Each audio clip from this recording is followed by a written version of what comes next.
Well, hello, White Sox fans, and welcome to another edition of the Future Sox podcast. My name is Ian Eskridge. Tonight, I am joined by my partner, James Fox. How are you, James? Hey man, what's going on?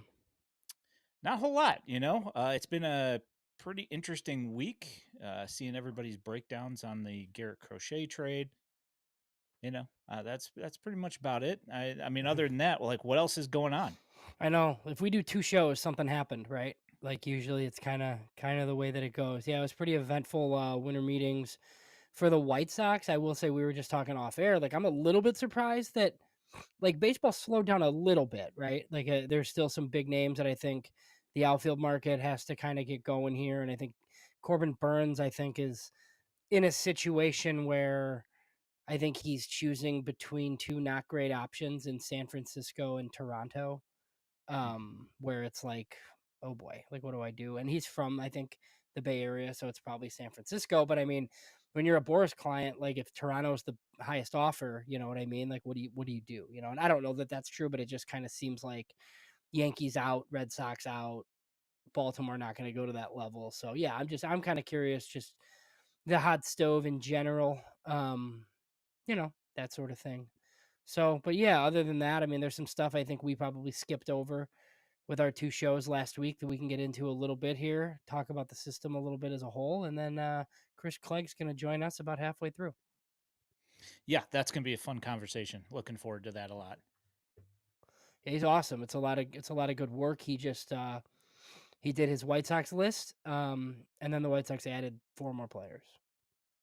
Yeah, it's a lot of fun looking Yeah. at these top lists now. I'm having fun with that. We talked Rule 5 briefly. Did you see like the video and the interview you did, right, of Shane Smith like talking, and then they showed him there was like a Yeah, bunch of highlights of him? I yeah, didn't know he was such a large human. yeah. He's a big guy. He What is looks he, like six Lance he four or looks like something? Lance Lynn. I was like, I "My mean, goodness." I mean, let's be polite here. I wouldn't say he's quite to that Not yet. level. Like St. Louis Lance Lynn. Not yet. St. Louis uh, Lance Lynn. yeah, fair enough. Let's see what we got here. So we got a question from John here. No, I don't think Montgomery so. starting double A. Yeah, and his second I comment is or high A, and I I kind think of think Winston that's, probably. yeah, Yeah. makes sense. Yeah, I think Winston makes a lot of sense. And look, he could come quick, man. Like I think we've seen a lot of like I don't know, like he's not that raw. I mean, it's a lot of strikeouts, so there's like stuff to fix, but I mean, he's a college bat. There was like I saw some stuff from Mike Shirley, and I reached out to some area scouts like since we've recorded last time, and he was legit in their mix. I think he wasn't their top guy, obviously, like after the injury, but had he not gotten hurt, they might have taken him at 5. Especially if it was going to come under slot potentially. So, they just landed him where they did. There were other teams with rumored interest and he fell to 12, and I don't know how much of that was because of the injury or just the draft is weird and it happened, but it's just another pretty high impact guy they got and it's like the number 2 piece in the deal. Yeah, I felt absolutely terrible for him watching the College World Series playoffs and watching that unfold, and it was, yeah, I felt pretty bad for him, and I wasn't sure if it was going to affect his draft stock a whole lot, but unfortunately, it seems to have done that. But it doesn't end up mattering in the end anyway, because he gets traded before he even steps on the field, so that's kind of interesting. Yeah, it was like, like I was like writing a piece about the trade that's up on the website and I'm like trying to pull him up on Fangraphs and I'm like, "Why is there nothing here?" And I'm like, "Oh yeah, cuz he's got no stats." Like cuz he Yep. hasn't played. It's all college stats. So, Yep. Yeah, and actually, we saw Cam Smith get moved by the Cubs for Kyle Tucker this week. So that's another guy that just got drafted this year that's gotten traded. I mean, we don't normally see that all that often, and we've already seen it at least twice this year. I think that's the only 2 times it's happened. But yeah, I think it happens frequently with like guys that was like a 4th rounder last year or something. You know what I mean? Like but like a throw into a deal, like a third piece in a deal, like a team like the guy that they weren't able to take. But yeah, with first rounders, it like does not happen this often. And it's almost like part of the reason, like, it could really push the trade over the top, right? I think Teal is very safe to be, like, pretty good, I think, because catchers stink. We talked about this, like, in our bonus episode. But I mean, if like Braden Montgomery could go to high A and be great and go to double A, and all of a sudden you're talking about another top 20 prospect in baseball. Like, it could really, really make that, you know what I mean? Like, there's a chance that 6 months from now, Braden Montgomery would have been like untouchable. He would have been up with Christian Robinson and some of those other guys, and you got him now, which I think is good. I like kind of targeting, and he was already on the top 100, but that's why I like targeting international guys with helium, like as third and fourth pieces in deals, like guys that you project are going to be on a top 100 list at some point. And he's a little bit different than that, but I do think there's like a lot of surplus value with him. Yeah, I mean, Not as great of an athlete as Mookie, I don't think. yeah, I mean, well, I don't I know if haven't he's seen. bowling 300 and being a scratch golfer and all the other crazy stuff that Mookie does, apparently. Yeah, I've not seen any highlights of that, but I wouldn't put it past them. There are a lot of questions in here. There's some good ones too. We can go all the way back up there to Scott W. Do you see that one about the Sox farm? I did, yes, I saw Yeah. that one. That was one of the ones. So, me and Ian kind of kicked this around a little bit, but not extensively, right? Like, I didn't write down the other teams. I mean, I think some people had them right around like in the 10 to 12 range, and you've added two top 50 prospects. And there's some other teams that might fall a little bit. Like, looking at the Cubs specifically, like, if they trade another prospect for Jesus Luzardo or something, and trade. I mean, I do think the Sox will be a top 10 system. I don't know that they're top 5 without kind of going through and looking at all of them. I think I read Eric Longenhagen from Fangraphs. I read his article on the trade, and I think that he said that he had him as like fourth or something Yeah. like that before the trade. Yeah. So I So mean, Eric Longenhagen's one of the guys too, I think, that has Iriarte and Taylor in the top 100. So, he might have 8 White Sox players in his top 100. And that's something we're going to talk to Chris about. Like, after those top 6, who's next? Because I do think there's not a consensus.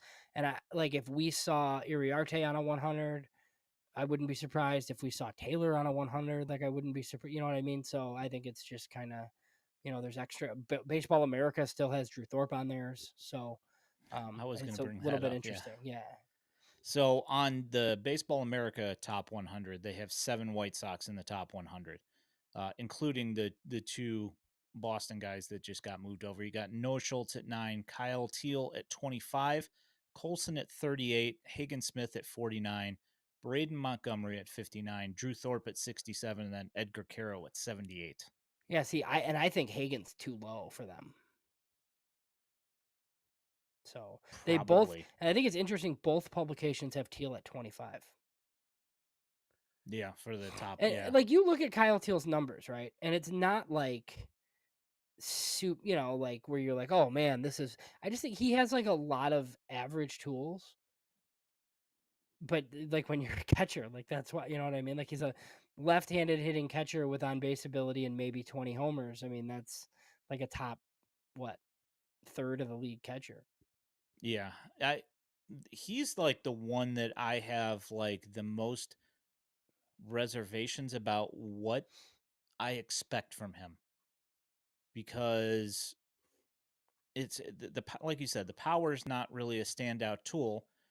He does impact the baseball, but we're not looking at a 30 home run guy like we would think that Caro could possibly be. Um, but then again, it's said that he's better than Caro is. I think he's like the fourth and Caro's the ninth or something like that, defensive metric wise. Yeah, yeah, and I'm just, I'm very curious about Walker McKinven with both of these guys and how much of an impact he can make. So something else I thought about, and I didn't like run this past you at all. eh, Do you think there's any chance that there's like a Caro for someone else prospect for prospect trade at some point? Like I have at a position of greater need. I have had that thought now that you've got Teal and Caro. Is that somebody that maybe the White Sox think about dangling?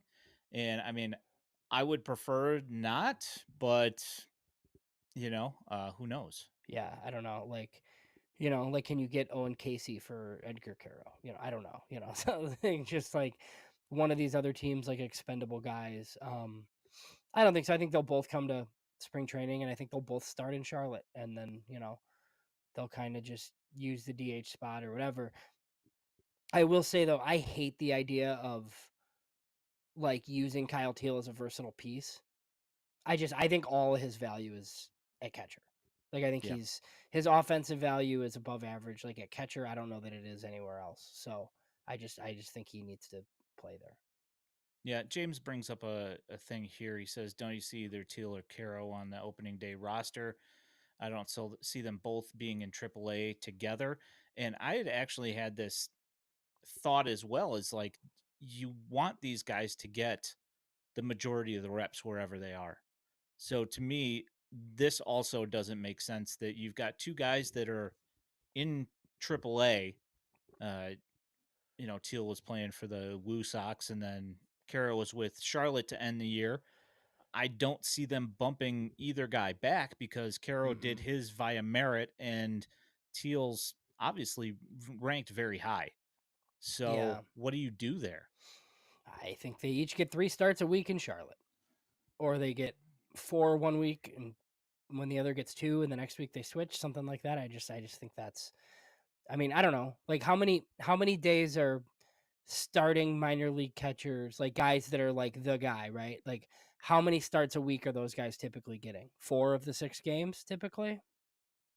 Yeah, depending on who it is, I would say, 4 to 5. Okay. But then that guy's still the DH probably on the off day. You know what I mean? Like I mean, possibly if he's playing 5, maybe not, right. but if he's playing 4, definitely at least Yeah. gets one of them. Okay. Yeah. Um, so let's see here. There are a lot of questions. I know. And I feel so behind, but we're just going to keep cranking through them. Max asks, who's more likely to get traded, Benny or Luis? Your Robert. thoughts? I don't know what to think about Robert, but it's him. I mean, I know like it sounds like Getz is still kind of asking for quite a bit, which he should. He said all the right things about like we love Louis Robert, like he's gonna be on the team and that sort of thing. I don't think they'll trade him for like some substandard package anymore. And I know I've kind of quibbled on this because I don't really know for sure.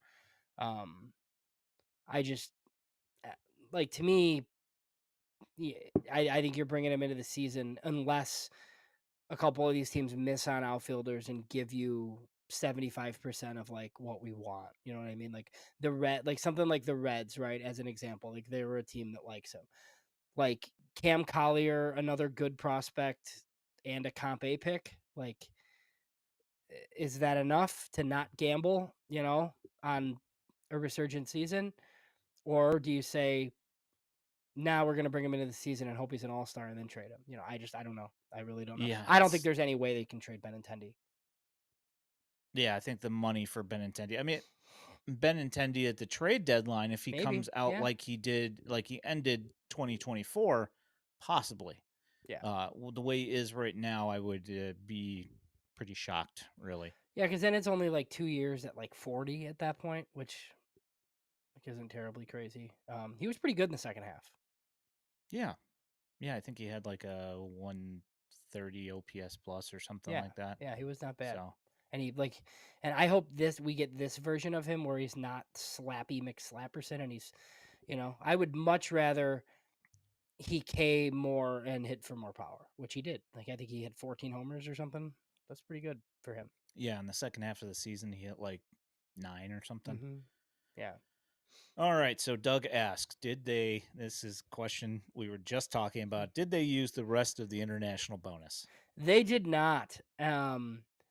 So David Keller on 670 a couple weeks ago kind of answered the question as far as like he said there will be a plan. So I took that as okay, they're going to sign a couple of guys or they'll just trade it, which I like full disclosure, like I'm good with them trading it. I don't think there's some random Dominican teenager for them to sign. But the problem is doing nothing with it makes no sense because even if they were to come on record and say, "Oh, we used that 740,000 to pay for new high-tech equipment," or something, right? Like we budgeted it elsewhere. You could do that and still trade the money because it's fake money that you're trading. You give somebody else the right to spend $740,000 of their money on international teenagers. And instead, you just gave up that right and you were like, we don't have anybody to sign and we didn't trade it. Yeah. It Yeah. just it doesn't make any sense. I would be all for them spending some of that money on that. Have you seen that uh, video wall pitching machine that they have at Driveline? Yeah, right. And now they have the driveline assistant hitting coach. So like he was a Jason Ochart guy. So Yeah, maybe that would be would be interesting. yeah. All right, let me scroll through here real quick and just make sure that let's see. John asked about Mydroth. I said it right. My Chase droth, yep. Mydroth, and if there'd be any other additions to the infield. I Hmm. I hope not. Like I would think no, unless they feel like they need a veteran stopgap shortstop to start the year. Um, and then you just kind of let the kids battle out for spots. Because as of right now, like I think Mydroth's at second, and they're talking about Colson Montgomery like potentially being the opening day shortstop. Look, if it's not Colson, you got Brooks Baldwin and Jacob Amaya. So maybe they sign a vet. I don't know, but my guess would be no. At this point, I mean, do we want to see a repeat of like a Nicky Lopez again? I mean, he had his utility for for sure, but at this point, No, like we know the team's not going to be good. Yeah, above a 60 win team, yeah, even if they overplay what we think is going to happen. yeah. Um, yeah, I don't 62 know. and 100 would be kind of entertaining. Yeah, yeah. I Yeah, mean, at least they would look like a. I mean, I won't say competent yeah, because yeah. that's Right. still awful, but at least they would look like a baseball team Yeah. of sorts. Does a Paul DeYoung return do anything for you? No, no, thanks. No. Yeah. And Because that's what it would. I mean, that's what it would be. It would be like $1 million guy. yeah, no, that's yeah, and like you know, with what happened with Kevin Pillar, you know, Yeah. he's not the kind of guy. I honestly think that he's probably done thinking about the White Sox ever again after the way he was treated. Kevin Pillar. Yeah. Oh yeah. Yeah, for sure. Um Grimtall says here, is there any harm in letting Luis start 2025 and trade him midseason? Well, I mean, we kind of talked about this on the previous show. I don't think so, but I think if you're Chris Getz and privately you have reservations about Luis Roberts staying healthy or work ethic stuff, and look, I don't know that for sure, right? But and you think like, oh my God, this guy is going to be hurt, and then my owner's not going to let me pick up a $20 million option at the end of the year. Yeah, like I could see him having I mean, no, like to me, bring him into the season, hope that he mashes and trade him at the deadline. But like I understand like the other side of that is like take what you can get now, which sucks. But like I get it. Yeah, he mentions in another comment, which is something that you have to be afraid of, is if he has another injury and then you're left holding the bag and there's no way to move him at that point, I wouldn't think. Right. That's why I think if like what I brought up, like I'm guessing the I'm guessing the offers like aren't great at all, right? Because even if like what I brought up was like the Reds offer or the Red, like if it's a back end 100, another like recent like second round pick that you liked and like a comp pick or something, they might do something like that, honestly. I mean the best case scenario is obviously you bring him into the season, he's a star for you again in the first half, and you win some games because Luis Roberts awesome, and then the whole first half conversation is like, hey, we're gonna trade this guy for a ton at the deadline because bats just aren't really available. Not ones like him, anyways. Oof, this is. I hope not. He said James asked, "Do you see Benny as the DH this year?" Well, so I think they are going to rotate the DH. So, like, I mean, I guess there's a scenario where, like, they could use like against righties, right? Like maybe Luis Robertson center and you play Tauchman, Fletcher, and Benintendi in the same lineup. And then, I think you'd rather have one of the other two guys in the corner instead of Benintendi. Yeah, I could see that occasionally, but no, I don't think he's like the full-time DH against righties or anything. Yeah. Another question here from blank name: is Montgomery good to come to spring training, or is he still rehabbing? I'm going to assume that he's asking about. Yeah, Braden. So apparently, I listened to Connor McKnight, who said that the expectation is that he's full go for spring training. So he'll be Yeah, on I the would. he'll be on the minor league side, but That's what I wanted to clarify. Is I yeah, also think he's going to be minor league side of spring training on the yeah, he won't backfields. even get an invite. I mean, like you might get to meet him at Sox Fest or something, but I don't think he'll be in big league camp Me unless either. it's like one of those late games and there's like who's this number 86 guy that's like playing right field or whatever, like Yeah, maybe you'll then, def. but I'm like almost yeah, 100% certain we'll see him then. yeah. 100%. He'll be one of those guys that I'm sitting there scrambling trying to figure out who he is because his number is like 99-1, and I don't have that on my roster.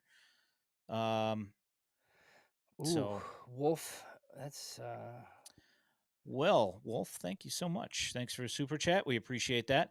Who's the first Sox prospect to get a Jackson Churio type deal? Seems to be the mid market model these days. Maybe too soon to say. I I mean, mean, go ahead if you have an answer, but I don't have a definite answer, but I mean, we're looking. I mean, we've seen what has happened with the White Sox with those early type yeah. deals. So, um, is that something that the White Sox are going to dabble in again? I don't think that they'd necessarily be afraid about it, but at the same time, I mean, we've seen that before. I mean, Jackson Churio's really good. I hope they get a player that's as good as him that they can sign to a deal like that. I mean, I think like looking at Colson Montgomery being a little bit older, I think he's going to be what 23, even though he was a high school pick. If they play service time games, he'll be around 30. If Colson Montgomery's good, I could see that being like one of those extensions for sure. Yeah, possibly. And Uh, it will not be Noah Schultz. I know that much. no.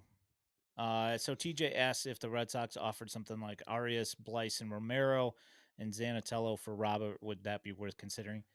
Absolutely. I just don't Yeah, think that yeah. they're going to offer Frank Kelly Arias for out there on a package like that for somebody that you still don't know after watching him last season and watching him mentally check out is you don't know yeah. what he's going to put up at this point. I I would think. know, and I want to see him with Fuller and these new hitting guys and see if it changes at all. I mean, he was so good in 23.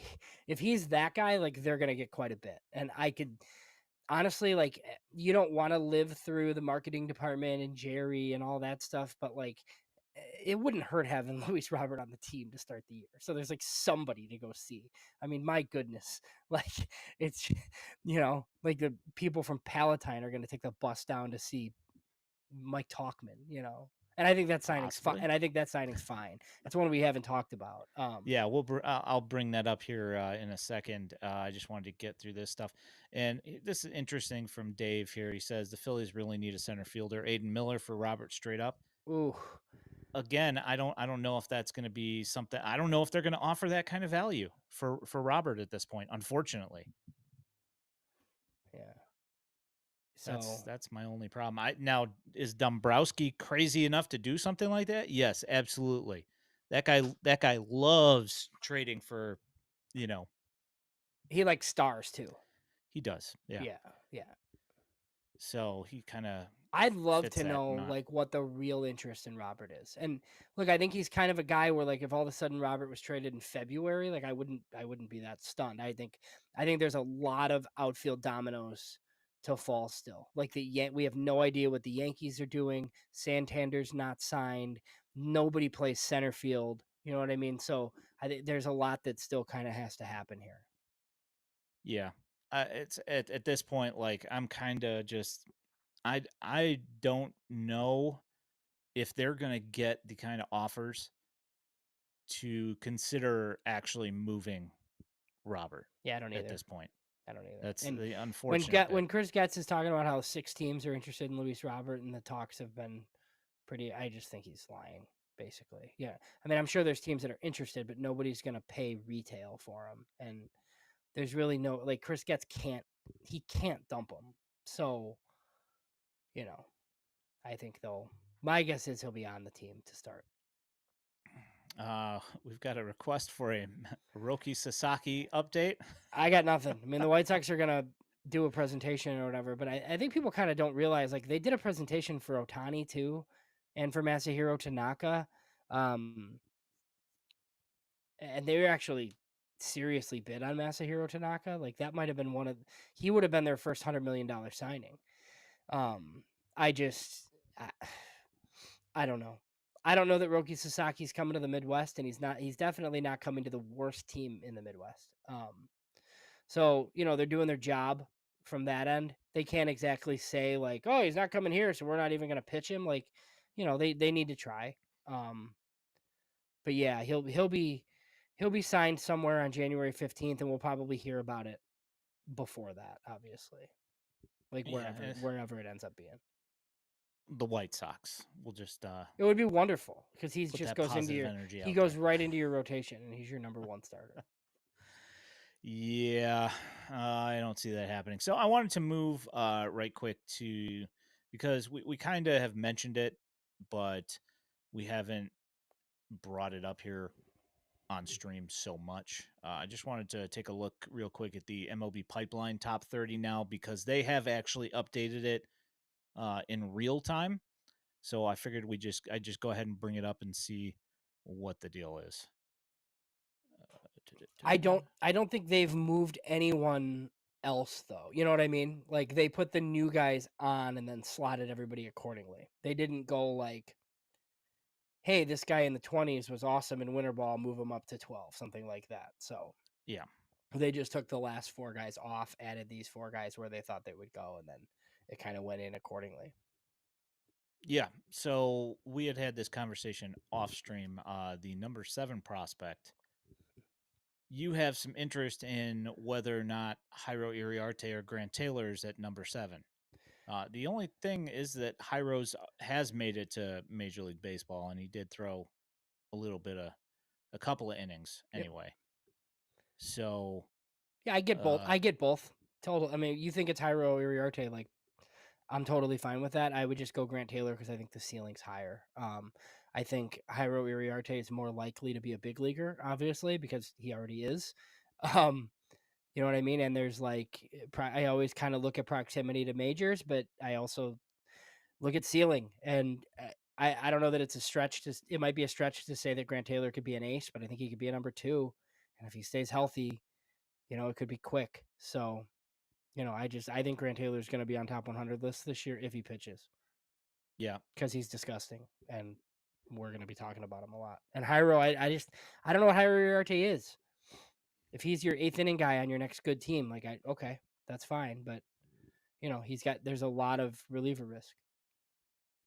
all right. So let me go ahead and scroll down here. There's 11 through 20. Chase Mydroth and Wickelman Gonzalez are there at 13 and 14, mashed in between Bonnemer and Jacob Gonzalez. Any thoughts there? Yeah, I'd have Bonnemer higher. I'd probably have Bonnemer in the top 10 and move the pitchers down. But I mean, it's quibbling. I mean, Baseball America did the same. And I will say, like, Baseball America, Bill Mitchell, like, saw Bonnemer, in instructs where I'm not sure Pipeline did. So it's just, I don't know, but it's minor. Yeah. To answer this question here from Jack says, what happened with Taylor in the fall Well, league? Ian, can you explain the fall league? Like, It's basically like everywhere, every single like PCL league team, Charlotte with the park factors. Basically, if a ball gets hit with any force up in the air, it's gone. So that certainly didn't help. Also, the only thing he pitched in the what do they call that again? It's not the tricky league. What was it? oh yeah, the Bridge League. The bridge league. Yes, I mean Yeah. he threw a little bit in the bridge league, but they were protecting his arm, and he's going from A-ball guys that he's throwing to basically minor league journeymen that, some of them have some power, Yeah. and that's what happened. I wouldn't put any negative results on it. To me, it's just that he got out there and he was pitching, and the stuff was still nasty.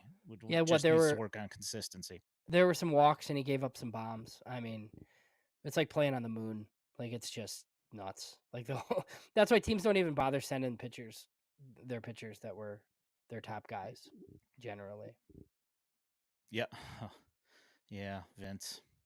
I know. Yeah, it's not good. Just pretend like your first rounder was Kyle Teal. Yeah. All right. So, from the Dynasty Dugout, we are welcoming in our guest for the evening, Mr. Chris Clegg. How are you, Chris? I'm doing great. Thanks so much, Ian and James, for having me. I'm looking forward to chatting with you both. Absolutely. So obviously there was a pretty big move last week made. Garrett Crochet going to the Red Sox for 4 players. You want to go ahead and give us a little bit of a breakdown of how you feel about the trade and about the guys that moved over?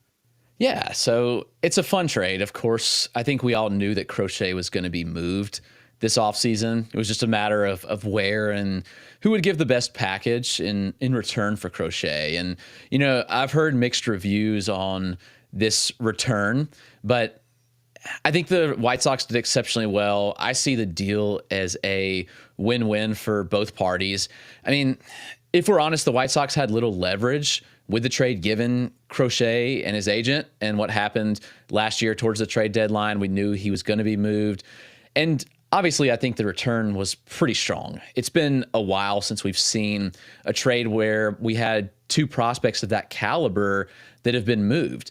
And, people value Teal differently. People value Braden Montgomery differently, especially given the fact that we haven't seen Montgomery put a pro uniform on yet. But looking at this return, I think that the White Sox did exceptionally well, given what they got back. I mean, if you want to talk about like the most ready player, Chase Mydroth is it, and he's ready to step in and I think be the opening day second baseman for this White Sox team. He's as polished of a prospect as you'll find. And then you got a ton of upside to dream on with a Braden Montgomery. And you have Kyle Teal, who he's pretty developed for a catcher. And, I think he's very close to MLB ready. So looking at these pieces, Teal, I think he quietly put together a really good season in 2024, hit 288 across 2 levels, AA and AAA, 386 OBP. So he's strong on base type, 13 homers, plenty of doubles. Unfortunately, I only got like 2 weeks of Kyle Teal I live in Greenville, South Carolina, so I've got the Red Sox high here, and Teal moved so quick, but he was exceptional in the 2 weeks I saw him. I mean, he's a great mover behind the plate. He's a special athlete too for a catcher that we don't often see. He runs well, moves well behind the plate. I got some really good pop times on him. He gets balls. He's a great blocker. Throws. The interesting thing to me is like the caught stealing rate wasn't all that great this year, only 20%. But like I think that he will be better than that. What I've seen, like he certainly passes the eye test, and the bat will play. I mean, it's a good contact profile. I mean, he was 80% contact rate in the zone, 75% overall this year. I think the power is like a 15 home run type. It's not like huge power, but when you're getting everything else, like Teal absolutely plays. So, obviously love that. Like, you could call Teal the headliner, I guess, per se. And while it's not a flashy headliner, Braden Montgomery could steal that title pretty quickly in the 2025 season, just given the kind of bat that he is.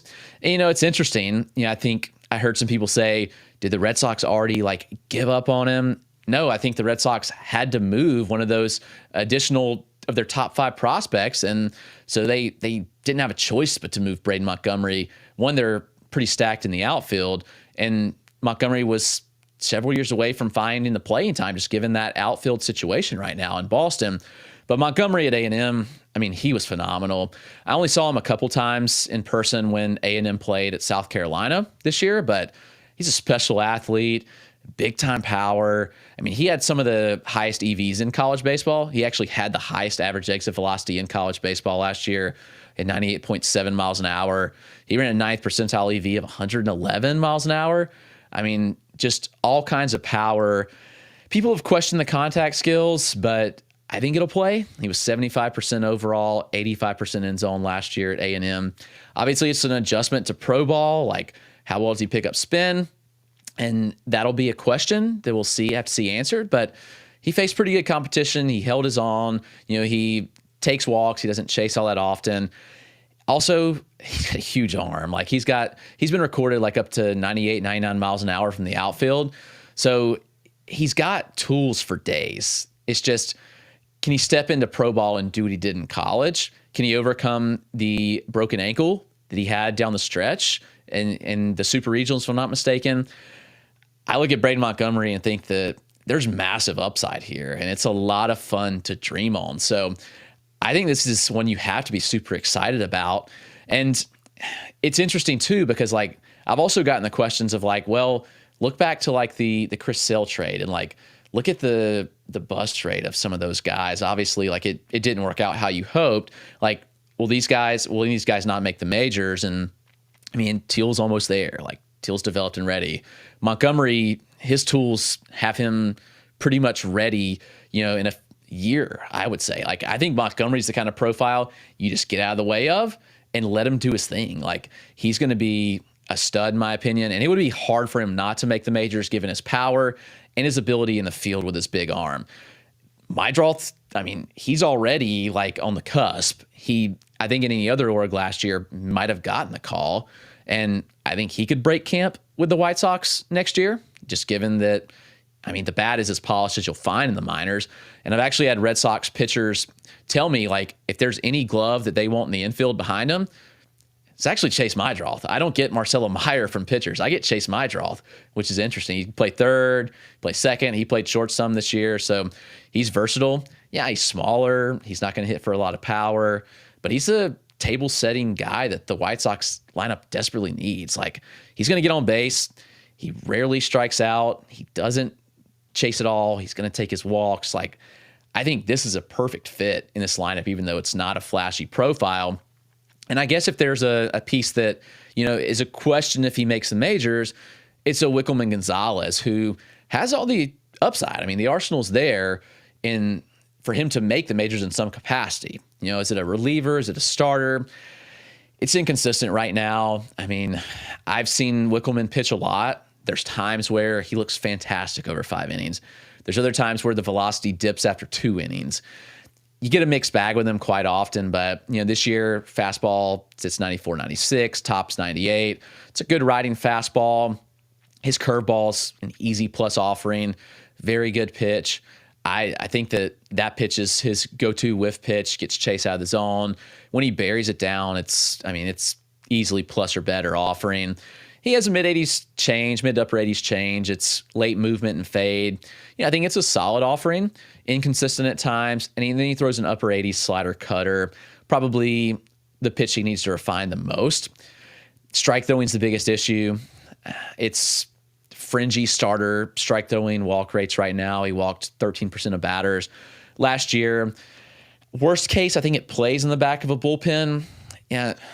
I don't know. I don't have a good answer right now whether he starts or relieves, but I think that if that's your fourth piece, then you wound up doing pretty good. Yeah, so that's what I mean. Just a couple of things, that I agree with. Like, obviously Teal's the headliner, but I think Braden Montgomery could look like the headliner in short order. I mean, me and Ian talked about earlier. I mean, there's a chance that 6 months from now he might have been one of the untouchable Boston prospects. We just don't know, because he just has not played. And I do think there were some White Sox fans who maybe were hoping for like a better headliner, but I didn't think pieces 3 and 4 would be as good as this. I would, like, you referenced the Chris Sale trade. And that one was obviously the number 1 prospect in baseball at the time, plus Kopech, but the back end of that trade was not that. It was Luis Alexander Basabe and Victor Diaz, who basically turned into nothing. I mean, I think they got Like we talked about this last week. I think they got 4 big leaguers, and now it's up to, the top 2 guys to see basically like what the ceiling of the trade is. I guess the question for Wickelman then that I would have is, since he's already on the 40-man, my guess is the Sox will let him start at Double-A. They'll let Brian Bannister get his hands on him. How quickly do they make just the move to relief, though, if it's just, kind of the same thing it's been? Yeah, that's interesting. I've kind of questioned that too. Like, I've had some scouts internally with the Red Sox tell me that, it's 100% a reliever profile, but others are more in belief that he can start. And, he actually showed some positives down the stretch this year or 2024 at the end of the season. And it was like, okay, like that's the Wickelman Gonzalez that we had hoped to see like all year and we didn't get. I think his final 5 starts were pretty tremendous, actually. 4 of the 5 were scoreless, and he threw 5 innings in 3 of those, 4 in the other 2. And he limited his walks, struck guys out. It's like, okay, this is the kind of profile we want to see. So I think you hope that carries over. Also, again, it wouldn't be shocking I could see them pulling the plug and saying, all right, we feel like this guy has the stuff to pitch in the major league bullpen this year in 2025. So, like you said, he could start in Double-A. Could he go to AAA relief role for a couple of months and then bump to the majors mid or later in the season in the bullpen? Absolutely. I think that kind of stuff is there. And you mentioned like already given that he's on the 40-man roster, that helps too. So that'll be interesting to see how it plays out. And I wouldn't be surprised either way. Just a couple of Max in the chat says he wants to see Montgomery pitch like he did at Stanford. I don't think that's going to happen, although I have heard he hits, like 96 off the mound or something like that. So he was a 2-way prep out of Mississippi, so, it's like crazy. Do you have any like comps for Montgomery? I'm not the best with player comps. I typically avoid them just given the expectations. So I like to do more of like a stat, like a peak stat projection. And so I do those like in my write-ups. And for Montgomery, I put like a peak outcome would be something like a 275, 350 OVP with like a 25 to 30 home run type. So that's kind of what you're looking at there. And then you think about his glove and his ability in the outfield, like it's a cannon of an arm. So it's a pretty special profile if all clicks, in my opinion. It's just, does he make enough contact? And so, I don't have a great player comp in mind, but he's kind of just a unique kind of guy that's just can mash. Yeah, so this is something that's been mentioned with Yoan Moncada, and specifically here in Chicago. Jack asks if you think Montgomery would be better to hit lefty only. Yeah, and I'm fairly certain that he mentioned that he was going to give up switch hitting. So, that was right around draft time that I had heard that. And so I'm curious if that does stick. But that was, I'm pretty certain, something that he had talked about. And so I think that that'd be the case. Like, I saw him hit only left-handed in my looks at him, and it looked really good. So, I think that could be interesting to see, like, does the contact improve, like if he's hitting only lefty? So, I think that could certainly be the case. I heard an interview with him, and I don't know if it was right after the draft, but it was MLB.com, those guys, where he kind of said like he's a natural left, but he has no interest really in facing like left sliders.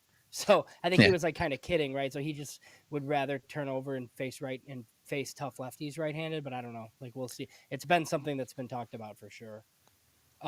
Chris, have you dove in at all? Just like we haven't really looked at other systems, and I know there hasn't been a ton of trades, like just where this puts the White Sox overall, like ballpark. I mean, some people have had them like the back end of the top 10, but you add 2 top 50 prospects to it, it kind of improves it quite a bit, I would think. Yeah, and I thought that this could wind up being the top farm system in the game at some point, especially, last deadline if they did move Crochet and Luis Robert, which didn't wind up happening at the time. But, I mean, again, like you look at this system now, and it's pretty stacked. I think now I have 6 in my top 100. I think most other outlets do as well. And it's got depth to it as well. So I think it stacks up pretty closely with, pretty much any org, especially given the upper level talent. And if you're Noah Schultz and Hagen Smith pan out, then I know Colson Montgomery's value is kind of a mixed bag at this point from people. I'm still in on Colson, just given the injury that he dealt with his hand this year and how he let it heal in the AFL. He looked spectacular in my looks again. This AFL, he looked significantly better than the Colson that I had seen the last several years. So I think this system's a ton of fun. I mean, we're going to talk about some other guys, but, I think it's a top 5 system in the game at this point. Obviously, like, there's rumors of Luis Robert goes, and if that's the case, it's only going to get better. I know that then you look at the Major League squad and be like, what in the world do we even have to root for at that point? But, the future would look bright, and it does look really bright right now to me. I think it's a fantastic system. So since you're in Greenville, right near the Greenville Drive, you've obviously seen the Winston-Salem Dash, and this past year they had Noah Schultz and Hagen Smith roll through. What are your thoughts on those two? Yeah, I got to see both this year, which was a blast to watch. I mean, they were fantastic looks, and Schultz is so unique. Like, game 1 of that series, I think he threw on Saturday, but game 1 of that series, when he walked out of the locker room, it's like, oh my gosh, this guy's just insanely big. Like, he's obviously listed at 6'9". He's every bit of it. He's huge, and the kind of pitcher that he is tremendous, given that he commands the ball so well for his size. Like, you don't expect that frame and profile to really have the command that he does, and that's what really stood out to me. I saw him in Kannapolis in 2023, and then seeing him this year, I mean, there was obvious improvements in the profile with Noah Schultz, and just his year, obviously, everybody listening knows how good he was. The numbers were fantastic, but to see him throw strikes at an above average clip of 64%, will absolutely play. He walked less than 7% of hitters. His fastball set 95, 96 when I saw him. It topped out 98. Ton of arm side run to it. Lands it for strikes often. It's a low effort delivery too, which, given the frame and delivery, it's like, okay, he may sit 96, 97 with time too. And especially given how the White Sox have babied him, like, he's not thrown more than 4 innings at any point of his career. They've been extremely careful with him. But I think the fastball could continue to tick up. The slider, it's 79 to 83 when I saw him. Really good sweeping action. He was comfortable front and backdooring hitters with it. He sequenced it really well. It was a tremendous pitch, as you all know. The changeup, I thought, looked pretty good. There was significant progress in that pitch from when I saw him in 2023 to 2024. While it's primary fastball slider, I think that progression of the changeup was huge this year and will be huge in his progression long term. I think as he gets comfortable with it, he'll only throw it more and be a true 3-pitch guy. I think this command's so good there. The biggest question is, when did the White Sox let him go? And I hope that we see it this year. Like, he's got to go beyond 4 innings at some point, and it should be 2025, where they kind of let the reins off a little bit more. He averaged just 3.8 innings per start last year, so that's something you want to see tick up. But the pitcher himself is just a tremendous arm, and I think it's a top 3 pitching prospect in the game. Hagen Smith is interesting as well. Saw him pitch with Arkansas when they came to South Carolina this year, and then saw him again in his start with Winston-Salem when they were down here in Greenville. And it's just a high-octane arm. There's command issues at times. His start I saw with Winston-Salem, I think he's fatigued at that point. It was in September. I think it was like September 9th or 10th. And at that point, I mean, he had pitched a heavy workload at Arkansas, and then back in pro ball pitching again. So I think there was some fatigue involved, and there was the stat line, it wasn't great, but his locations were just off. To me, it was just a bit of fatigue at that point of the year. But Smith's arsenal, I mean, the fastball, 94, 96, it's a unique profile because he throws from a low release height. It's 5'7" release height. It's lower IVB, but it's average for that release height. It's 14, 15 inches, but he gets good horizontal movement on the pitch. It misses bats when he locates it well.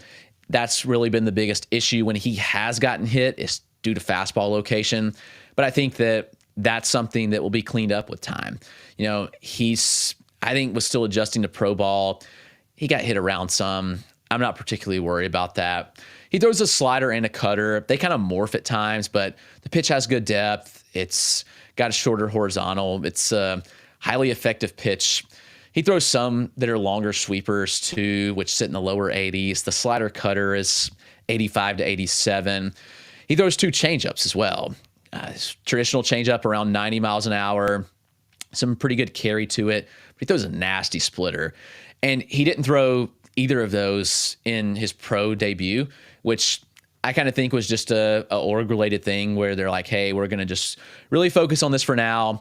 Those pitches are tremendous. I love that splitter that he throws. It's a beautiful parachuting pitch that it misses a ton of bats, and there's fantastic stuff here. I think the strike throwing does come along.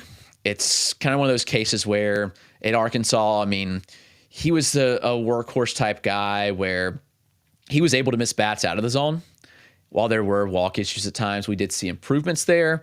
But at the end of the day, like, I think Smith has SP2 upside. And, maybe we see Schultz could be an SP1 with time, but Hagen Smith's right there with him, and they've got a fantastic 1-2 punch here. So I think, lots of publications, like you said, are going to have 6 guys in the top 100. Edgar Caro had a good year last year. Just, I guess, your thoughts on him, and then also, like, your thoughts on having 2 pretty close to the majors, like, catchers like this as a plan, essentially, like the White Sox are doing, it seems. Yeah, it is kind of interesting. I think that we've kind of learned that you can't have too much catching, and maybe this is a case where they want to work both. It's, the Athletics have kind of made that work in the past. There's been teams that have made a 2-catcher system work, and I think it's a case here where it is possible that it could. Everybody kind of assumes that Edgar Caro is going to move off the position, but he's made progress behind the plate. Like, there's no denying that, and his bat is extremely good. The bat got better throughout the season. He made really good contact last year. The overall and in-zone contacts were strong. The power gains were notable in 2024. He adjusts his setup well. Like, he adjusts well in the box, controls the barrel well. You look at the exit velocity data, launch angles, they were all improved in 2024. And so I think that Caro is one of those profiles where you look at it and it's like, okay, like, he can catch and the bat's really good. Maybe it's not like a studly defensive guy. I think Teal's going to obviously be the better defensive guy there. But I don't think you look at Caro and just say, hey, this guy's moving off position. Like, I think that this could be a case where they make both work. Teal's versatility is interesting. Yeah, he's a good enough athlete where, he could play at corner outfield. He could play a second base in a pinch. Like, I think that will be the interesting thing to watch. Like, does he catch and then does he kind of slot elsewhere on his days off if you want to keep his bat in the lineup? Or is it a case where they just kind of work both in? I think we'll kind of see pretty early what that's like. I'm not sure either break camp. I wouldn't rule it out, but I think both probably start in AAA. And we'll kind of see pretty early how they see both of those guys and how they can make both work. I think that'll be interesting to watch. But, I mean, Caro is fantastic. The swing changes that he made in 2024 were legit, and everything kind of backed it up. So something else that me and Ian were debating, and I think it'll be different kind of everywhere. Who do you have as the 7th ranked prospect in this system? And then who are like maybe the couple guys that are in the mix there, for you think? For 7th spot in the White Sox, got Brian Ramos there currently. It's an interesting, spot. Like I mentioned, they've got the guy, actually he would bump down to 9 now so 7th now would be Grant Taylor. Apologies. I was just looking at my old article where before I'd put in the other guys. Grant Taylor would be the 7th guy. I've long loved a Grant Taylor. Saw him in the AFL. I only got an inning of him, unfortunately, but I was scheduled to go see him in Kannapolis before he had the lat strain, which was unfortunate in the regular season. But, you look at Grant Taylor and what he brings to the table, and there's a ton to like. I mean, the arsenal is tremendous. Fastball sits at 96, up to 99. It's good ride, it's good tailing action. He gets over 7 feet of extension, which is just kind of absurd from his kind of frame. But the fastball gets on you quick, and it's a low release, 5'9", 19 inches of IVB. That fastball is plus or better. It's an impressive pitch. I mean, the slider, really good offering as well. It's a harder breaking upper 80s pitch. High whiff rates north of 50% this year. Again, a smaller sample, but still, it's absurd stuff. He throws a sweeper. He throws a curveball. Throws a cutter in the low 90s. it's a pretty deep arsenal of pitches, and he's throwing strikes for the most part. Now, he looked a little rusty in the AFL, but the stuff was there, and that's a terrible environment to pitch in. It was really just about getting him the work, and he absolutely got what he needed, I think, to head into 2025, hopefully healthy. Health has been his biggest detractor so far in his career. Obviously, we know we had TJ at LSU, didn't pitch in 2023, and then the lat strain in this season pretty early, but Grant Taylor's a fantastic arm and one that I'm super enamored by, just given the uniqueness of the arsenal and his ability to throw strikes. I mean, we saw the command look fantastic early in 2024 before the injury. So I'm super excited to see if he can handle the workload of a full inning or a full starter's workload in 2025. Did you have any thoughts on the White Sox 2024 draft class at all? Yeah, I think they did exceptionally well. Like, you look at a couple of the guys, obviously, getting Hagen Smith at the top is huge. I mean, there's several ways they could have gone at 5, but you dream on what Hagen Smith could be, and you squint and you see that number 2 starter, and it's hard not to, just given kind of the rest of the arms in that draft. You look at some of the other guys that they got. I mean, Caleb Bonnemer's interesting to me. He entered the kind of beginning of 2024, and he was talked about as one of the best prep players. He's a little stiff, which is what I don't like about him. The actions just aren't there. He looks stiff in the box, but the reports I got from Instructs and the Bridge League were pretty tremendous on him. So I'm kind of curious to see him in affiliate ball this year. Should get some looks pretty early on.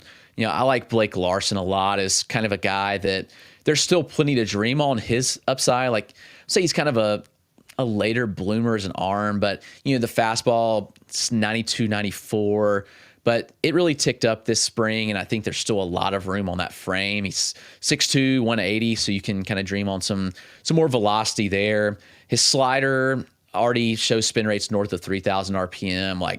It's kind of like Jackson Joe-Best spin rates on the slider. It's got good depth and sweeping action to it. Very early development on changeup. So he may be one that takes a little longer to develop. We don't see the returns early, but I think they could be there. I look at that profile and think that, it comes around. Nick McLean is somebody that I think we've yet to see the best of. Obviously, one of the McLean brothers, Matt, is being his brother. And I really like this profile where I think there's still a lot to be had there. So getting him in the 3rd round, I think it's a good pick. Casey Sawkey, I absolutely loved when I saw him with Winston-Salem to end the year. He's just a ball player, and he does a lot well. He was impressive in the outfield to me. He looked strong. He's got a good frame, 6'3", 210. He hit the ball exceptionally well. He's got big pop that's backed by pretty high exit velocities. College was a 92 mile an hour average and 108 mile an hour 9th percentile.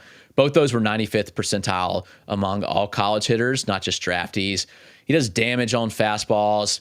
There's questions about contact against breakers with Sawkey, but of the 2024 draftees that I saw down the stretch, Sawkey was honestly one of the more impressive ones where I was like, okay, this guy looks the part and the numbers kind of back it. So for 4th round pick, I love Casey Sawkey. Sam Antonashi is another one that, I'm a big fan of. Coastal Carolina guy, local here. Seen him several times. He's not a flashy profile, but it's just a super feel to hit. It's, his overall contact rates in college were even better in pro ball, which is crazy. He was 90% overall contact in pro ball, 89% in college. Those are upper tier contact rates. That's 70 grade contact if that were to continue. The end zone contact was there. Plate discipline was super. Chasing into sub 15% clip, that's going to play. So it's a fun hit profile and plate discipline. The exit velocities are interesting with him. Like I said, it's not big power, but his 9th percentile in college was 103. It dropped to around 100 with Wood. So it's below average power, but he did hit a ball as hard as 105 with Wood in his pro debut. The barrel rates are good, though. It's a super feel to hit the ball at ideal angles. Heavy line drive profile, good ability to lift. He kind of checks a lot of boxes for me, and he's a pretty good runner at that. So, those top 5 rounds, I thought that they really knocked out. Obviously, a lot of their money went there in those top 5 rounds, but I think they did super well in that part. Aaron Combs is an interesting one out of Tennessee, a little bit later in the 8th round. Like, kind of be curious to see how he develops as an arm, but he's got a great frame, interesting stuff. So he's kind of when I look at it, it's like, okay, like maybe he's somebody to watch out for. But those top 5 rounds, 6 picks were, I thought, fantastic, and all had really good returns early on, at least those that debuted. Aaron Combs was disgusting for Kannapolis down the stretch Yeah. there. Do you got any sleepers that you like in the White Sox system? Yeah. I mean, there's a lot of guys here. Obviously, the system's got deeper and deeper. I'm pretty high on Aldrin Batista at this point. I've got him 13th in the system now after the trade. Actually, 14th. I've had my draw slightly ahead of him. But Batista is a fun arm. I saw him this second week of the season with Kannapolis, and I saw him again down the stretch in September with Winston-Salem.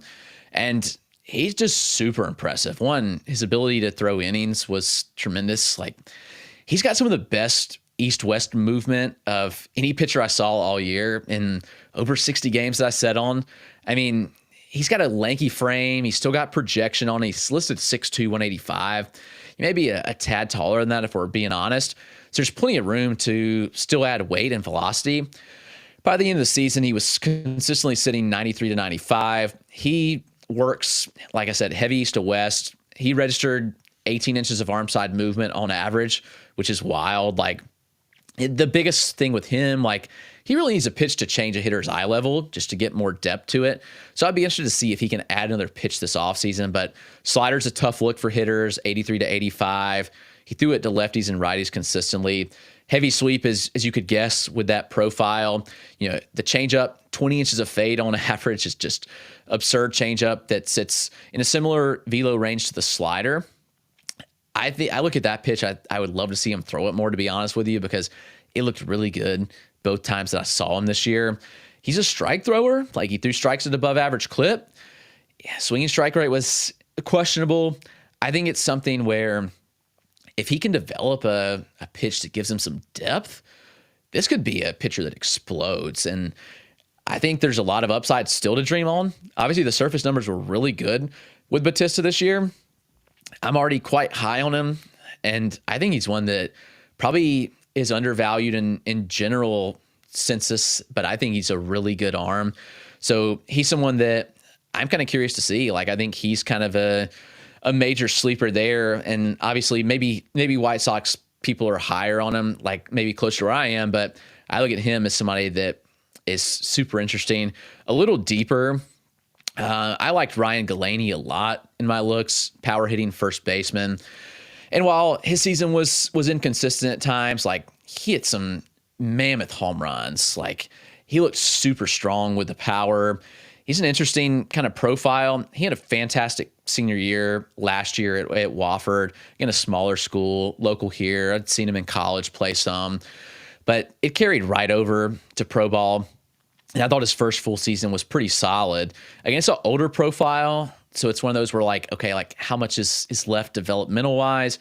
He's a unique stance. Like, he's a deep squat in the box. Like, it's a short stride, barely lifts his legs, but he's pretty explosive through the zone. The power is exceptional.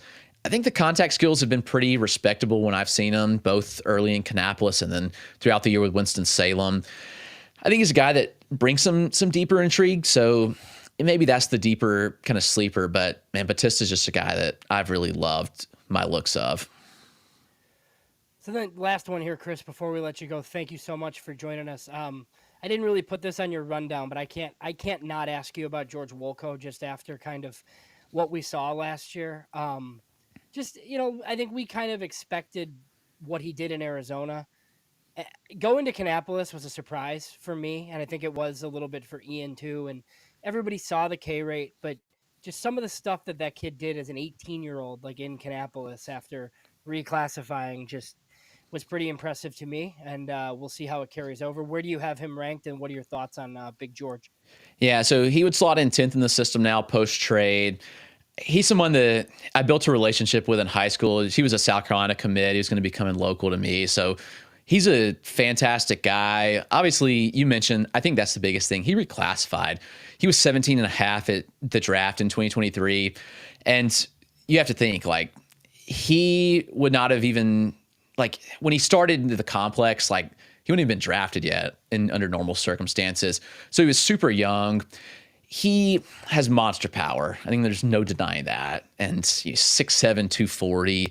He put up a 9th percentile exit velocity of 108 miles an hour this year, which was above or right at a Junior Caminero mark. And Junior Caminero gets marks for being one of the best power hitters in the minors.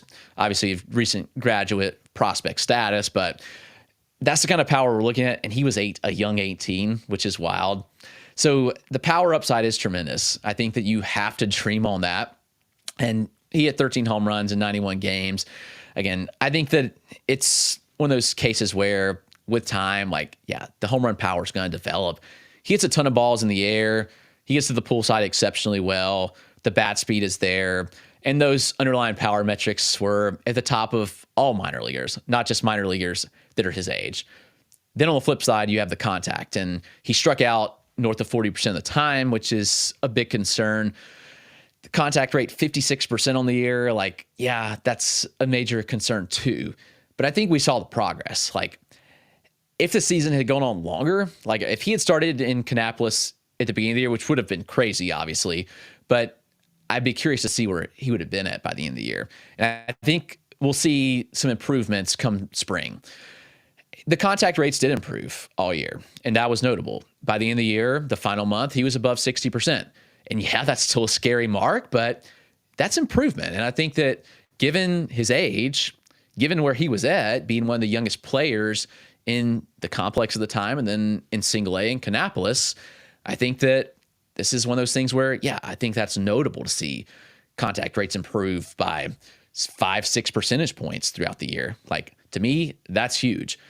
Power upside, you dream on. The swing and miss in the zone, definitely going to have to be improved on. But is there a case where he can be and live in the high 20s or around a 30% K rate?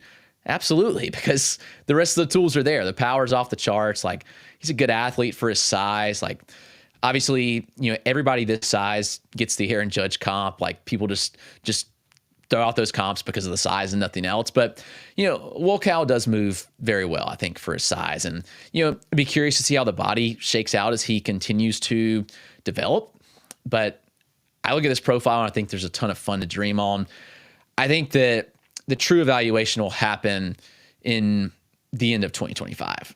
Like, it's just, given that he should have been in high school in 2024, you look at what he did and you're like, okay, like some of these numbers are eye-popping, and that's phenomenal to see.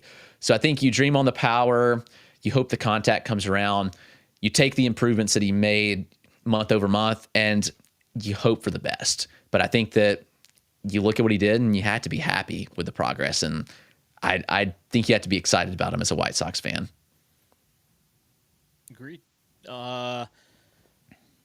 So last thing that we had here is in our rundown here is that somebody that you wouldn't be surprised to see in the top 10 by midseason if that isn't right now. Yeah, it's be interesting because you like, who do we see graduate from this system? Like, who could really take the jump? I liked Haral Perez in some looks of him. He'll be kind of an interesting one to watch, I think. Looking kind of down the board a little bit, like what to make of Samuel Zavala at this point? Like, his year was so bizarre, like where he improved his contact rates from 2023 to 2024, like so substantially, but yet the results didn't come. He's a weird one for me that I still struggle to evaluate, but you know, Samuel Zavala is one that I think could really make a jump. I saw some Riley Gowan starts where I was like, yo, this guy's like, he looked really good in flashes. And then he had his moments where it was like, okay, like, who knows what to make of this guy? Like, you kind of look at some of the younger names. Like, when I think about a guy that can make a jump, like, typically it's some younger guys maybe coming off the complex, and you look at like a Adrian Hill or Abraham Nunez. Those are guys that, you know, showed flashes. So I'm throwing several names out there. Like, I think those would be guys that I would watch. Obviously, I haven't seen the complex guys at all. Riley Gallons was just an arm where I'm like, oh my goodness, like, this guy has the moments where you can see it. he just has to put it all together over a full season. Samuel Zavala, again, like he's had his moments too, where he looks great. Other moments, like he doesn't. But he's always been very young. The Padres are aggressive on him. I think his high assignment with the White Sox was aggressive too. But I can't ignore what Zavala improved contact-wise. I mean, I think it was like a 13% in-zone contact improvement in 2024 and like a 11% overall contact jump. And those are huge. He doesn't chase. Like, he's a low chase guy. He's got a little bit of pop. There's some sneaky pop in there. So I think Zavala could have a huge rebound year in 2025 if he's able to put it all together. So those are some guys a little bit deeper, I guess, that, are worth keeping an eye on. Yeah, we've seen video of him making some swing adjustments here in the offseason, as is, the normal thing. And he'll come in the greatest shape of his life to spring training as usual. But interested to see what he can turn in next year. So on the way out here, you want to let the listeners know where they can find you? Sure. Well, first, thanks both of you for having me. Really enjoyed the conversation. Questions in the chat. Appreciate all the questions there. But you can find me in Twitter X at Chris Clegg, MILB. The DynastyDugout.com is my website. I do fantasy baseball work. I do prospect coverage. Writing up every team's top 30s. Right now, I'm 23 teams in, so I've done of writing this offseason. So it's just wild and just dug in deep all offseason. But the White Sox are a team that I get to see a ton. Kannapolis being close, and Winston-Salem's not far. In-laws live in Winston-Salem, and they come down to Greenville all the time. So get those looks a lot with White Sox prospects. So I get a lot of video out there. My YouTube has a lot of video of White Sox prospects. If you want to check that out as well, it's just the Dynasty Dugout. So, but again, thank you both for having me. It was a great time, a great conversation. Thanks for all the information. This time of year, do you get excited for trades, or is it just constant anxiety? It's a lot of anxiety, because then I'm like, oh my gosh, I got to move all these people on my list. Like, I feel so behind. It's like I'm trying to write up a different org, and I'm like, I got to bump these guys around. So yeah, it's fun. Like, you like to see like guys moving around, and like, could they benefit from this trade or not? But then it's like, I've got to move all these guys on my list. That's brutal, especially when doing all the teams. That is awful. It's fun, though. I love it. So, yeah. Yeah. All right. Well, thank you so much for hopping on. Thanks for all the information, and we appreciate you very much. Thank you. And we'll catch up soon. Sounds great. All right. So this has been the FutureSox podcast. Anything that you find here on YouTube, you can also find in the anywhere you find your podcast. Now, if you're listening in podcast form, you can see us every Sunday night at 8 p.m. on YouTube and the Purple app. FutureSox.net, you can find all of our written content, like James' recap of the Garrett Crochet trade that just happened. Thank you guys so much for coming and hanging out in the chat. Thank you for all the questions. Thanks for hanging out. You guys help us run this thing, and we appreciate you guys so much. Thanks to Chris Clegg for hanging out tonight and bestowing his knowledge upon us. And we will catch up with you guys next week. My name is Ian Eskridge at Daily White Sox. He is James Fox at James Fox 917. You guys have a great week, and we'll catch up with you guys next week. Thanks.